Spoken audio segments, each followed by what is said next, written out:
Hey everyone, good morning. Thanks for joining us. Can you guys hear us okay in the back? Everyone kinda Will you stand okay. closer to the mic? Yeah, how's that? Is that a little better? Okay, perfect. Awesome. Thanks for joining us. My name's Nick Powers. I'm a senior consultant on the AdSim team at SpecterOps, currently focusing on mostly red team and pen test related engagements.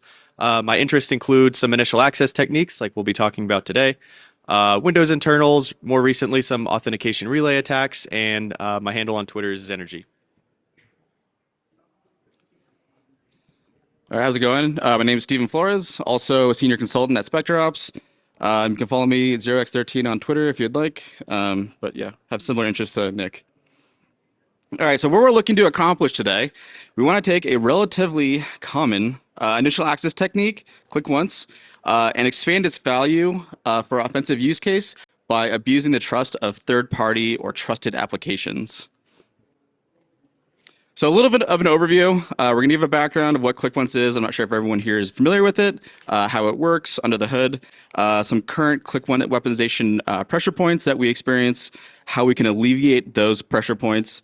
We'll give a demonstration of how we can weaponize what our findings are, and then automation of identification and weaponization for assemblies that are abusable. And then we'll close out with some detection and response for ClickOnce applications. So a little bit of background, initial access surface is decreasing. Recently, we heard from Microsoft that they were disabling Office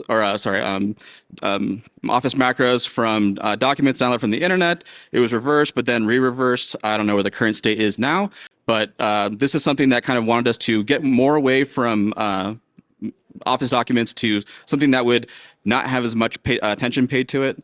Some of the things that we have to go up against or fight when doing our initial access or campaigns, SmartScreen, smart application control, some sort of endpoint tooling, behavior analysis, things like that. So overall, the barrier to entry is getting higher for our initial access techniques, and so we're just looking to do more for that. Some of our hurdles to overcome. So one, we want to be able to install or execute an application without administrative privileges, something that we've historically wanted to do with phishing campaigns. We want to use reputable known good files during execution. We want to streamline the user experience. So people that we are targeting, the more clicks that we have to have them go through or things that we have to do, the less likely we are to be successful. So we want to make sure that we minimize everything that goes to that. And then we want to be able to re-roll payloads and make things easier on our part to create rapidly things that are useful for us. So ClickOnce is a deployment technology that enables you to create a self-updating Windows-based application that can be installed and run with minimal user interaction from Microsoft's documentation. So really what this is a vehicle for installing or executing / updating .NET applications on endpoints. Multiple ways that can be published or shared. We're mostly going to talk about web pages because that's mostly where we use it. But the main thing that really goes into a ClickOnce application, which we'll talk about throughout this talk, are manifests. And this is going to describe how the installation process works, the dependencies that are leveraged, and the files that are needed in order for payloads to be executed. There are a lot of legitimate use cases for ClickOnce. Previously, Chrome was installed at one point via ClickOnce. Fidelity Bank has some ClickOnce application. And there's a bunch of others, which Nick will talk about later on in the talk. So as I said before, manifests are a very big part of ClickOnce applications. So you're probably going to hear this term a lot. Just bear with me. But the first manifest that we'll really talk about is the deployment manifest. So this is going to be the .application file that anybody that when they visit a ClickOnce or want to install a ClickOnce application, really handles the rest of the deployment. This can also be referenced with an apref.ms file, which we'll talk about in a couple slides. Second one that's important is going to be the application manifest. And so this is, if you've ever looked at a .NET manifest before, it's very similar. But this handles all the dependencies, UAC information, and things like that.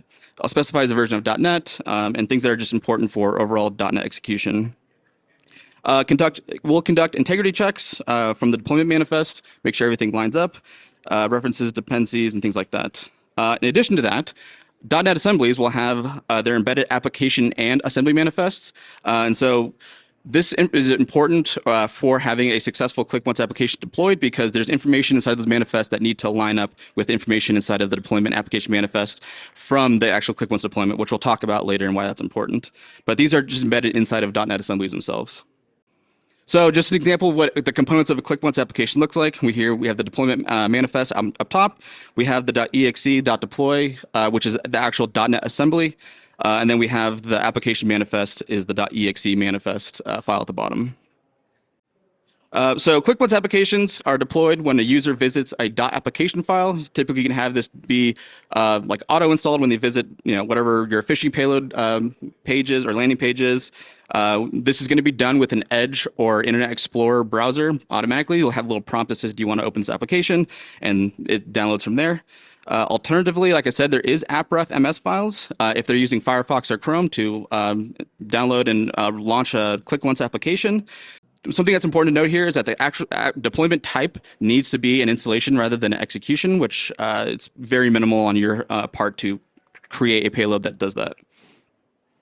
Serves content and specified application manifest. As I said, everything that's specified in the DLLs and files that are necessary can be done. Served over HTTP, HTTPS, whatever you have if you're hosting it via a web server, and then will be saved to the user app data local directory. Where you can see here. And then if it is an installation type execution, it will be installed or have a registry key created for the installed programs to uninstall at a later time. The main functionality or thing that handles all of this ClickOnce application stuff is going to be the dfsvc.exe process. And this is essentially just a wrapper for the system.deployment.dll .NET assembly, or DLL rather. So what kind of a normal web request would look like? User visits click1.html, hit the application deployment manifest. That deployment manifest is going to reference the application manifest and then download all the files that are necessary for the deployment to run successfully. Just an example of what an AppRef MS file will look like. Here we have the location of where the deployment manifest is hosted. Call the ClickOnce protocol handler. Give us some other basic information that's commonly used in .NET assemblies, and then it will be able to be executed. So an example of what that deployment manifest looks like, here we just have some basic information for the overall assembly, but we're referencing the location of where our application manifest is located, and then it will make the request to hit that. An example of what the application manifest looks like. Again, if you've ever looked at .NET assemblies, you'll see it looks very similar to this. The dependency information files that are needed to download, useful for various pieces of codecs during a campaign. An example of what an application manifest embedded will look like. We have identity information, we have UAC information, things like that. This is standard across most .NET assemblies. This is what the embedded assembly manifest looks like. Here we have some reference information, various information that's important for .NET to run. So as we said, that all these manifests are going to be important because they ultimately are parsed by the system.deployment.dll dependency, or DLL rather, and they have references to each of these pieces of information, which again we'll talk about later, but this is where essentially that happens inside of the execution when ClickOnce application is deployed. So we'll start with our first demo. We're going to show what, right now, if you were to go create a ClickOnce application, what the execution looks like from start to actual codecs. So we're going to visit our page. Here we have just download, so you click download. You see that this references the deployment manifest. You have a little box that says, do you want to open this application? Downloads it, or does some checks. And then here we're hit with our SmartScreen. We're leveraging something that we just created, leveraging an untrusted application. And so we're going to be hit with that mark of the web. SmartScreen is going to come into play. And this is ultimately not what we want to happen during a phishing campaign, because it's more things that we have to have users go through in order for us to be successful. So it does not work in our favor. So once you say, okay, run this application, then we get this actual execution of the ClickOnce application. And you can see it's installed to the app data local directory. Here we're just checking the signature, so it's not signed, nothing important. This is just self-signed. Stephen just gave us a really good overview of really just presenting what ClickOnce is, because even though we've spent some time digging into it, when I take a break for a couple weeks, I'm like, how does this work anymore? So just gave a high-level overview of what some of the internals for ClickOnce looks like, as well as a demonstration of what current weaponization of ClickOnce looks like if you were to use that for like some sort of initial access campaign, something along those lines. So what are some of the pressure points that we experience in the offensive use case for this current weaponization of ClickOnce? Well, we came across this discussion it's been mentioned a couple times at the conference, but the Bloodhound Gang Slack, a lot of good information, a lot of good discussions happened there. This was one of them where somebody was asking about initial access ideas, and you can see second from the bottom, somebody's asking about ClickOnce, and the response here is, if you have a cert, then I would 100% recommend looking into ClickOnce, one of the best initial access tools, but really needs a cert to be effective.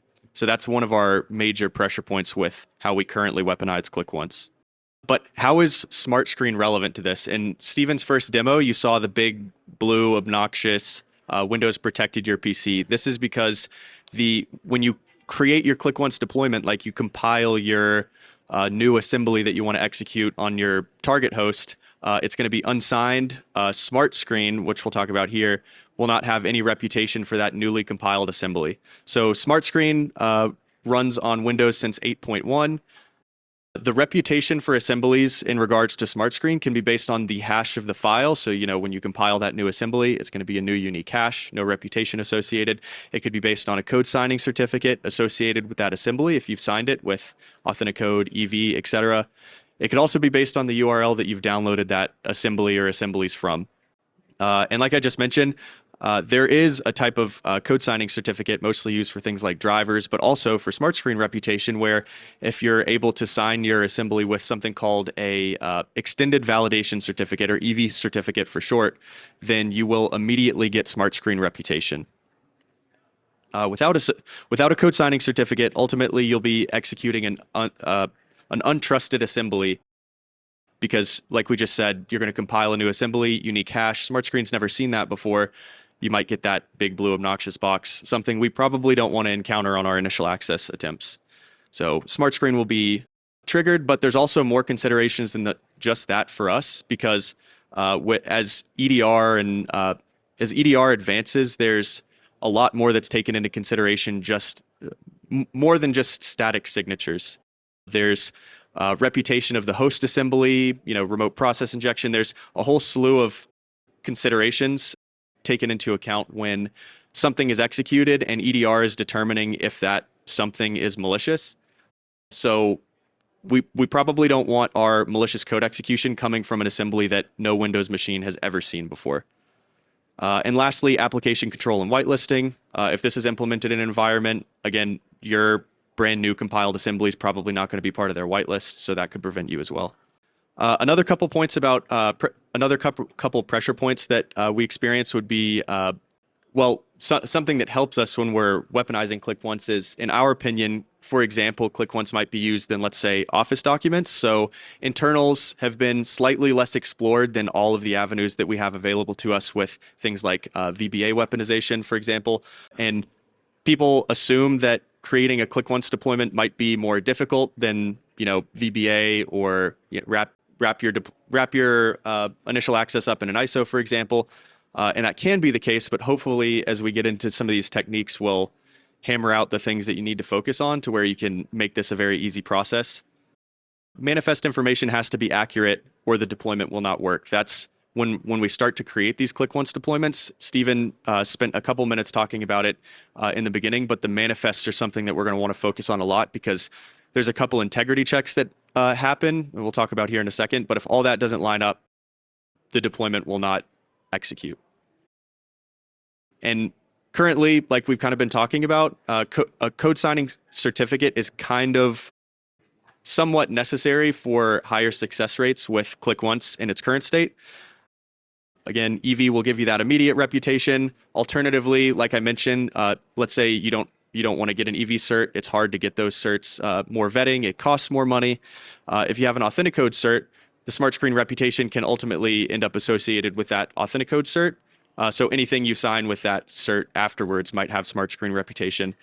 But again, there's concerns in general with us signing our payloads with a certificate. One of which would be attribution. So if I signed my payload 3 years ago, delivered that to a customer, and it ended up on VirusTotal, some automation or an analyst or something, and then a couple years later, some threat intel organization or something finds out that that's the certificate we've been using to sign our payloads, then they don't just have access to that payload. They can do a quick Yara search on VirusTotal and find the payloads that I've been using for the last 3 years. So that's something that we have to take into consideration as well. So what can we do to alleviate some of these pressure points? Well, like we've kind of discussed up to this point, the main thing for us is that we don't want to execute something that's never been seen by Windows and or SmartScreen before. So we started digging into what we could do to potentially sideload an existing ClickOnce deployment using some of the common, like either just normal DLL hijacks, or we'll talk about app domain manager injection here in a little bit, to sideload existing ClickOnce deployments.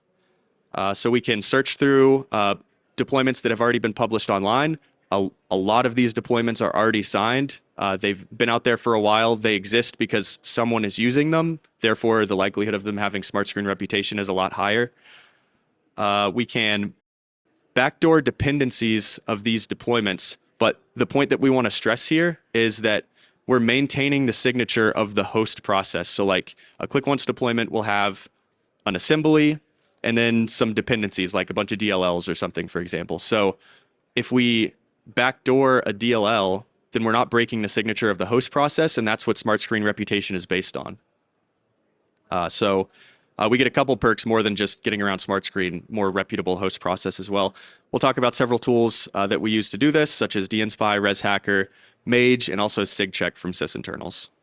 So if we go through and look at what a created ClickOnce application looks like, we'll see here on the left we have application files, ClickOnce, the deployment application or manifest, publish.htm, setup.exe. So we can kind of use this these files that are created for a ClickOnce deployment and do some Google dorking to go identify existing ClickOnce applications that are already on the internet and have been used by tons of people.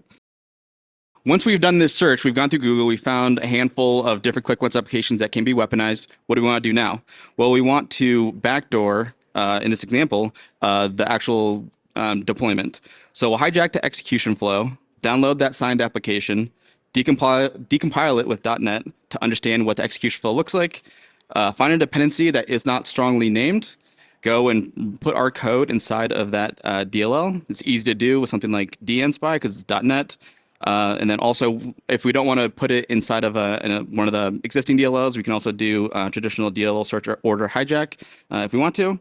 Once we've made all those changes, we can modify the manifest to reflect those changes that we've made, and then recompile, and then go and deploy those for our campaign or whatever we're using.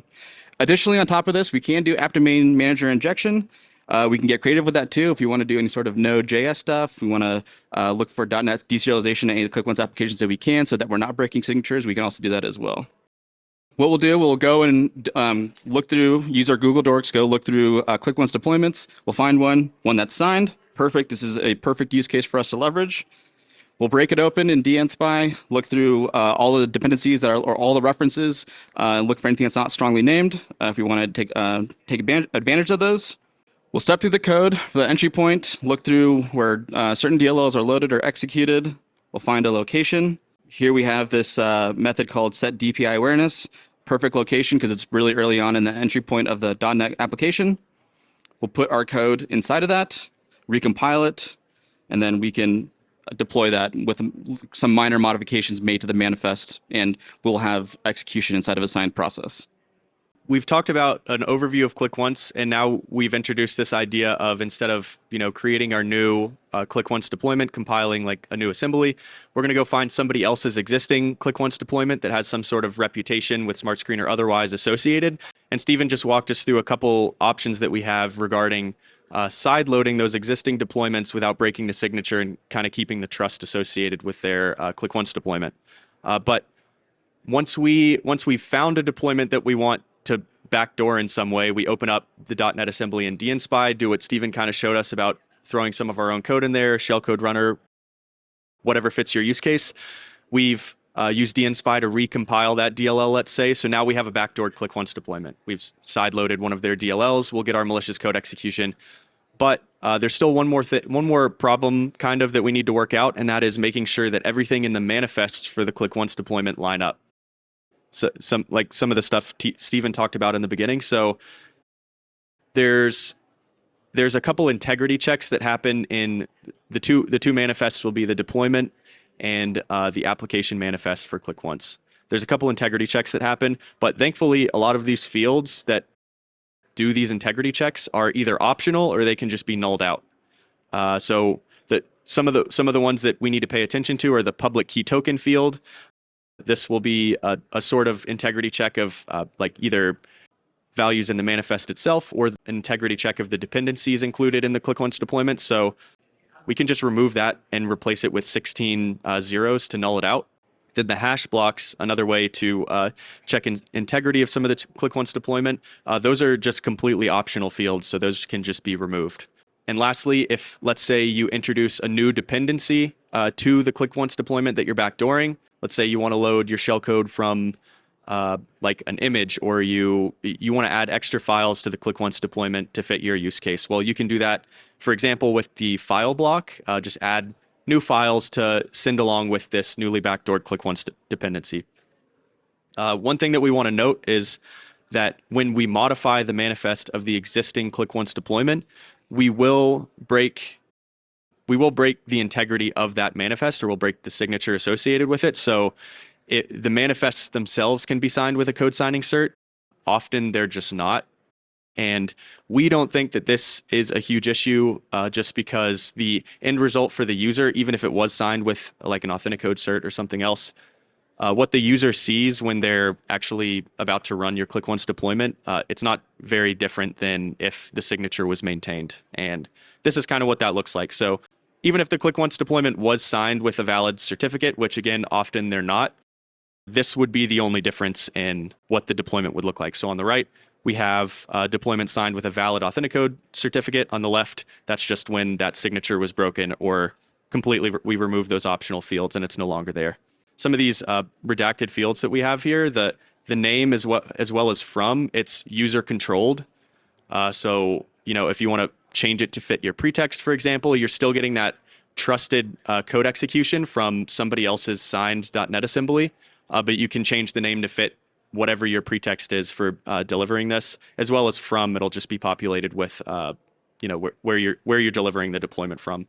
So code signing implications of ClickOnce deployment abuse. I guess the question that we pose at this point is, do we really need a code signing certificate still to effectively weaponize ClickOnce? The difference in that initial prompt that we just looked at is relatively minimal. SmartScreen is not impacted by breaking that portion of the integrity of the ClickOnce deployment, because again, like we discussed in the beginning, the SmartScreen integrity check is only based on the host like the assembly that ends up running as a part of the deployment. So the manifest is not taken into consideration. Authenticode would work here, but we don't have a necessary need for EV signing. So EV signing is the only solution currently that is supposed to give immediate SmartScreen reputation to an assembly. But again, we talked about some of those pain points where it's expensive, it's a pretty strict vetting process, and we might not have a need for this if we can just sideload somebody else's assembly that's already been signed. So yeah, just kind of posing the question here of why would you go through that strict vetting process? Why would you pay all that money when you can essentially just use and or abuse somebody else's already signed assembly? This demo is going to start off very similar to the first, where Steven showed us how a normal ClickOnce deployment happens here. But remember, we had that big blue obnoxious SmartScreen prompt, as well as ultimately executing from a self-signed assembly that might get us more attention from EDR products, from manual like SOC analyst response. So now the beginning is going to start off very similar here. We go to whatever our landing page is. We reference the ClickOnce deployment to start this execution process. Everything looks pretty similar so far. So we open it, we press install, and then instead of getting the SmartScreen prompt, we just receive our code execution. So you can you can see we had like a slightly different message box, but the message box that popped up is arbitrary. That could be our shellcode runner, whatever we want it to be. But to kind of show the back end of how this execution occurred, we'll go to the assembly that was ultimately executed. This is actually a backdoored signed ClickOnce deployment, and we can see that it is a still valid digicert. Sorry, kind of went a little click there, but still valid digicert code signing. I think this one was authenticode, so Okay, so we've given an overview of what ClickOnce is. We've covered some of the pressure points associated with like what we might face when we're trying to use ClickOnce. We've alleviated some of those pressure points with backdooring existing ClickOnce deployments, but as we were looking into this, we kind of and we're dorking through the search engines to find existing deployments. The first thought that came to our mind was there's a finite number of existing deployments on the internet. ClickOnce is used by a lot of folks, but it's not the most popular deployment technology. Therefore, there's not a limitless number of ClickOnce deployments that exist, that you can easily find dorking search engines. So we were thinking as we were coming up with this, it would be really, really awesome if we could find a way to remove the prerequisite of finding somebody else's existing trusted signed ClickOnce deployment and take any arbitrary .NET assembly, sideload that, and then wrap that up as a ClickOnce deployment and use that. That would remove our limitation of there's only so many ClickOnce deployments on the internet. Eventually, they're all going to get used and abused. So if we were able to get around that prerequisite, it would open up a lot of opportunity for us in terms of execution. So we found that after quite a bit of digging that this is possible. The host.NET assembly that you're going to use for your code execution just needs to meet a couple prerequisites. One of which is that the default embedded application manifest identity needs to not be present. So Stephen walked us through some of those manifests. The one I'm talking about here is the one that's embedded in the compiled assembly itself. There's a line that is the application identity that needs to not be present, and we'll talk about why here in a second.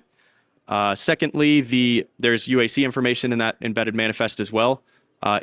Default is as invoker, so usually this isn't an issue. That just means run in the current user context. But if it's set to require administrative privileges, the assembly will not be compatible with a ClickOnce deployment. Usually that's not an issue because as invoker is default. So the main one we're looking for here is the embedded application manifest identity, that line. And then once we find a .NET assembly that meets this prerequisite, which there's more than a couple, then we can just walk through the same steps that Stephen just walked us through by sideloading a dependency, finding some way to jam our code execution in, but maintain the signature of the host assembly, wrap it up as a ClickOnce deployment, and get our trusted code execution. So one thing that we wanted to note is as we were going through this to figure out what these prerequisites were for wrapping up an arbitrary .NET assembly as a ClickOnce deployment, we found a couple inaccuracies in MSDN documentation. This is one example of that where it says here in the second paragraph, if your application contains a manifest with UAC details, you must rebuild it without the UAC information. This actually isn't the case because it can run with as invoker, which is default. So we actually had to do a lot of debugging of the system deployment DLL, which Stephen will talk about here in a second, to better understand what some of these prerequisites were. Because early on in this process, we figured out that this was possible, but it took us a really long time to figure out why. So this is beginning to dig into, again, it's dfsvc.exe. It's part of .NET if you have .NET on your Windows machine. But most of the functionality for ClickOnce deployments exists in this DLL that's loaded by dfsvc. And you can see here down towards the bottom, there's a comparison being made for the UAC line in the embedded manifest. If the string value contains require administrator or highest available, then it's going to throw an exception. So that's reversing system deployment to show where some of these checks are taking place. So this is a side-by-side comparison of a embedded manifest that will work with this ClickOnce weaponization that we're proposing and a manifest that would not. So you can see on the top, we're using Res Hacker here, by the way, Resource Hacker. Throw the assembly in there. On the top, you can see on like the fourth line, there's you can see the assembly identity information. This is included by default. And again, like we mentioned, this is something that needs to not be present for the ClickOnce deployment to work. You can see in the second screenshot on the bottom, a non-standard embedded manifest was used. This manifest happened to not include that assembly identity line, making this signed.NET assembly compatible with this type of weaponization for ClickOnce. So like I said, we figured out that this was possible, but it took a long time for us to kind of dig through this DLL and figure out why. But Stephen actually did a lot of that reversing, so I'm going to let him talk about some of the specifics. Yeah, so what we essentially discovered from this is that that line that he just showed, the assembly identity of the embedded application manifest, does not have any processor information in it. So it just has the like it says my application.app, which is just going to be default, and the culture or like the language, and so that's the only piece of information in there. However, the application manifest has to have a processor architecture type in it. So those two things are going to be checked when the ClickOnce application is being deployed. So this is kind of something to us that was like probably accidental or they didn't mean to do when creating ClickOnce. But since those values are impossible to have ever match, then it will never work when there's no processor information inside of the application identity. So you can see at the bottom, it's doing this like this check at the bottom where we can make it, have the same thing, have the same values of my application app, have the version, the culture information, and processor architecture, but that will never be in there. So this is why that information has to be either not default or missing or not inside of the application manifest, embedded application manifest. So yeah, this is just another quick reference to the MSDN docs, like Steven mentioned in the ClickOnce application manifest. That processor architecture field is required. So we couldn't find a way to make that match. Therefore, this is a prerequisite, something we look for when we want to weaponize a .NET assembly in this way. When we took somebody else's ClickOnce deployment and wanted to backdoor that for code execution, we had everything was existing for us to modify. We jam in our shellcode loader or whatever it may be, and then we get our code execution. Well, now we're creating something from scratch, so we're going to create our manifests from scratch. If you look at some of the existing ClickOnce like deployment and application manifests, that might look like a daunting task. It's a lot of XML, but thankfully in the Windows 10 SDK, there is a tool called mage.exe included. And what mage is, it stands for Manifest Generation and Editing Tool. It's a command line tool that supports the creation and editing of application and deployment manifests. Perfect. We need to create an application and a deployment manifest. So I included two one-liners here as just an example of how it might look when you want to create both your manifests for your ClickOnce deployment. But it's really nice in that you can just kind of run the tool, point it at your current working directory, and it kind of recursively enumerates everything in the directory for you and go ahead. It calculates those hash values to pass those integrity checks. Pretty much you just run mage with the proper parameters and it does all the work for you. If you make any changes after the fact, again, you want to add a file, you backdoor one of the dependencies after the manifest is created. Those integrity checks that were automatically calculated for you will fail. But again, if instead of regenerating, remember that a lot of those are just optional. You can remove the hash blocks. You can null out the public key token. If you're using somebody else's manifest and there's a publisher identity block, which will contain like code signing information, that can just be removed. It's optional as well. So we'll start out with a demo that looks very similar again to the first two, but now instead of taking somebody else's ClickOnce deployment, we've taken an arbitrary Microsoft signed .NET assembly. We've sideloaded that with app domain manager injection. We don't talk too much about the sideloading stuff in this talk, but we'll give some references at the end if you're curious about that as well. So we've sideloaded. We will be sideloading the Microsoft signed assembly. And instead of relying on finding somebody else's ClickOnce deployment, we've taken an arbitrary .NET assembly, wrapped what we need for this code execution, and you can see here what our potentially malicious code ends up executed in the context of is, in this case, df monitor, because it met our prerequisites. And you can see that it has a valid Microsoft code signing certificate. This particular assembly is part of the Azure SDK. But yeah, so now we've removed the prerequisite of having to find somebody else's deployment, and we can use any assembly that meets this prerequisite. And finally, here we're just showing that the certificate is Microsoft code signing certificate. As we were weaponizing this, we saw a lot of opportunity for some automation, make our lives easier. So this isn't as manual as it was for us the first couple go-arounds. And so we created two tools. I wrote ClickOnce Hunter, and that just basically all ClickOnce Hunter does is it automates some of this dorking for us. So instead of just finding one manually, you can have a list of 100, 300, 500, 1,000 ClickOnce deployments that you can go back to later for future engagements that you can backdoor and have unique payloads. And this just leverages like dorking of search engines. We'll go over that in a second. Steven will cover Assembly Hunter in more detail, but this is more of instead of finding other deployments, the second technique kind of that we talked about was finding arbitrary.NET assemblies, and that's what Steven's Assembly Hunter tool is going to do for us. It includes a lot of checks that are even more helpful outside of the like ClickOnce weaponization use case, but Steven will talk about that in a second. Just a couple examples of dorking here. So like we have Shodan. This will show us some existing ClickOnce deployments if we wanted to backdoor somebody else's. We've got some like Microsoft Bing specific dorks here that, you can see every result that's coming up is a ClickOnce deployment page. So if we just downloaded that deployment, we would be able to start sideloading and modifying it. Same thing for GitHub. Looking for manifests that include ClickOnce information. This is one that we found. What's cool here is if you find that, well, there's a chance that there's a signed release of this assembly. So, more options for sideloading existing ClickOnce deployments.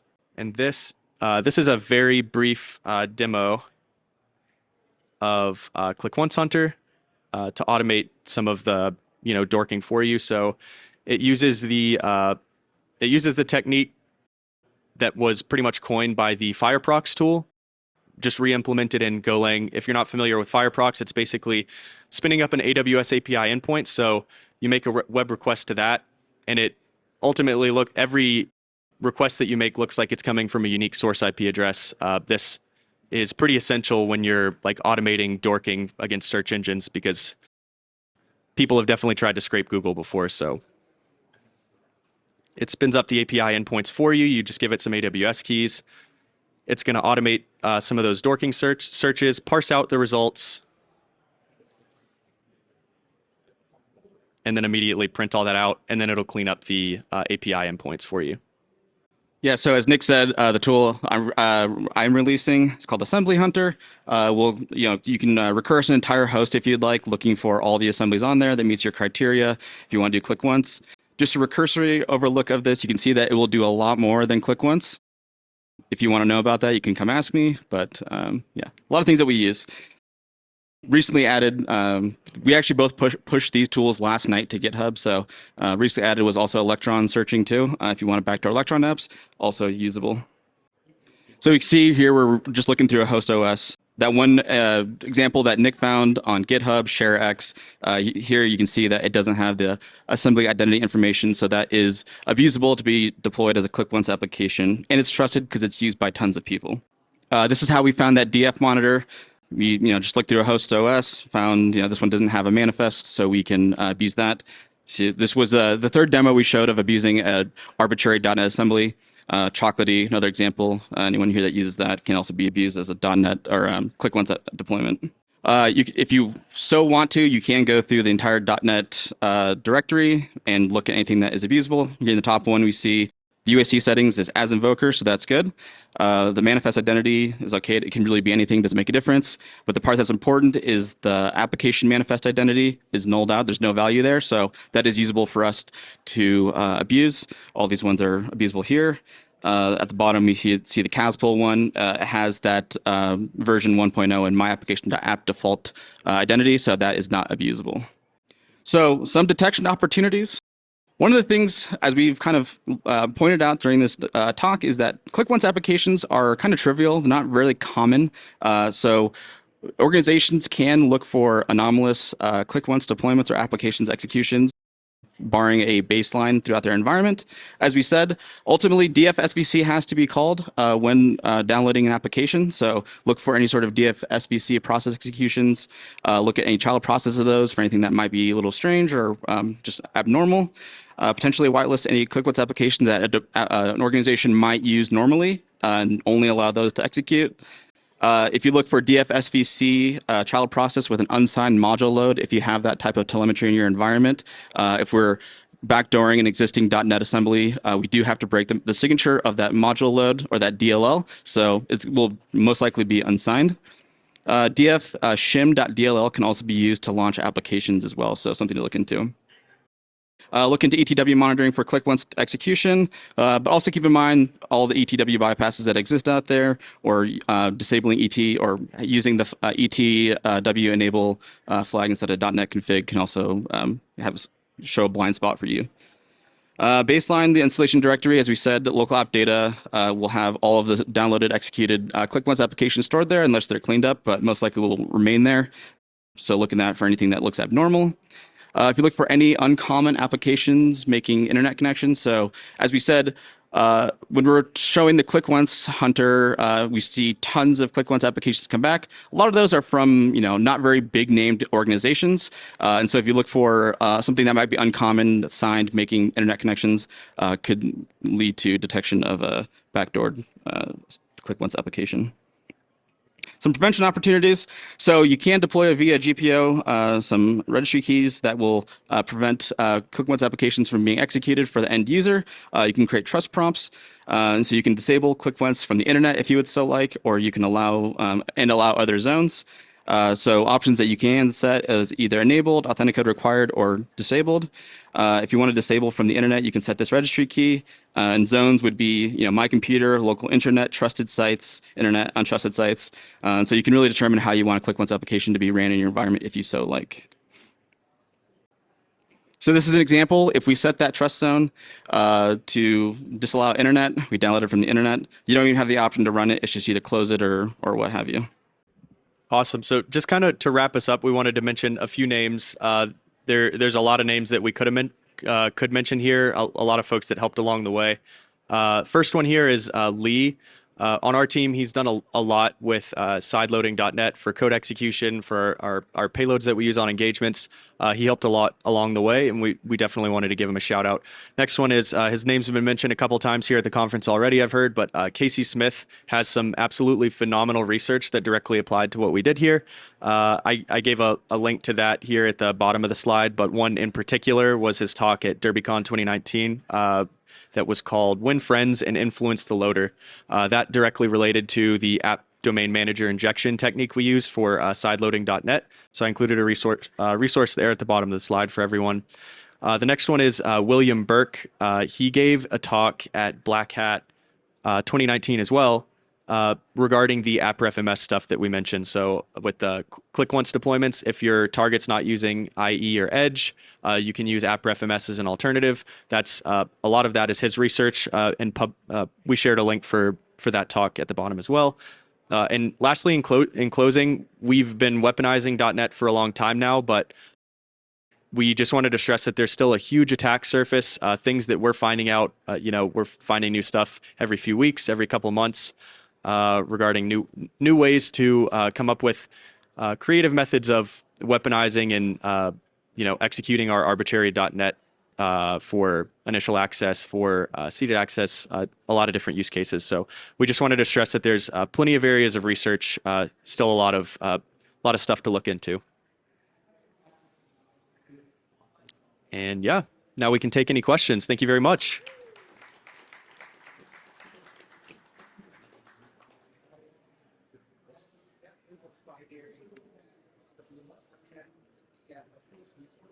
Mm-hmm.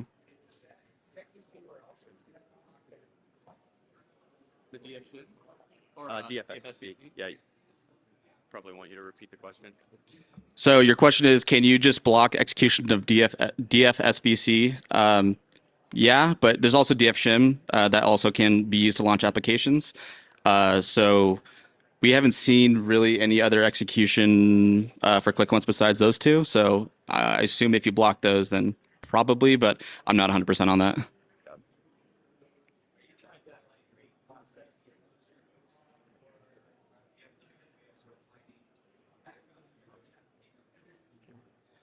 So the question is, are we trying to close the initial application and or background it? Do you want to answer that or? Yeah, you can take it.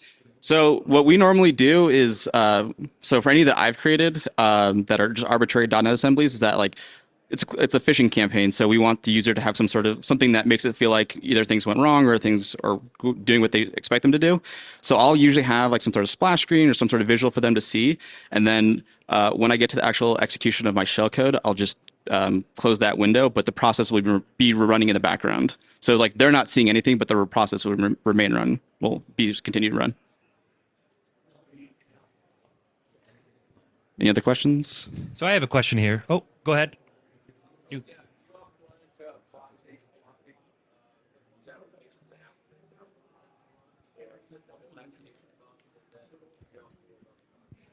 So the question is, do we often run into proxies that will block ClickOnce applications after they run?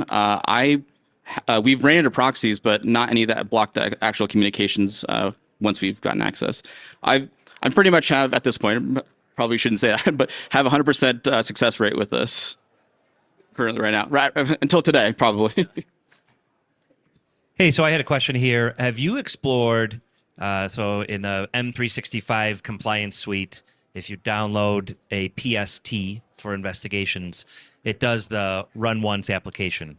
Have you explored trying to take advantage of that? Like if, let's say you got into Azure and you needed someone to execute code some way to backdoor that assembly. Good. You said a file something PST. So, okay, if you go into the compliance suite, you're doing investigations.